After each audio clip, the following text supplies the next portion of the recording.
नमस्कार मित्रांनो, कसे आहात सगळे? हसताय ना? हसलंच पाहिजे. मी आहे तुमचा होस्ट आणि दोस्त सुजय माने आणि आजपासून चालू करतोय भावनिक, रिलेटेबल आणि रिअल टच असलेलं पॉडकास्ट ज्याचं नाव आहे खास रे तुझ्यासाठी दिल से फक्त तुझ्याशी. मधील सत्र सगळं काही नसतं सांगता येतं. आपण सगळेच नात्यामध्ये असतो, कधी प्रेमात, कधी मैत्रीत, कधी आठवणीत आणि कधी नात्यांमध्ये ज्यांना कधी नावच देता येत नाही. कधीतरी वाटतं आपल्याला कोणीतरी समजून घ्यावं, बोलायचं नाही, फक्त ऐकावं, तेही शांतपणे. आपण खूप बोलतो, पण खऱ्या भावना मनातच राहतात. आजचा एपिसोड त्या प्रत्येकांसाठी आहे ज्यांच्या मनात खूप काही आहे, पण ओठावर नाही.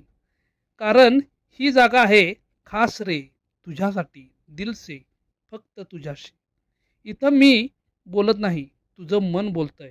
तर सुरू करूया तुझ्याच गोष्टी तुझ्याच भाषेत. खास रे तुझ्यासाठी दिल से फक्त तुझ्याशी.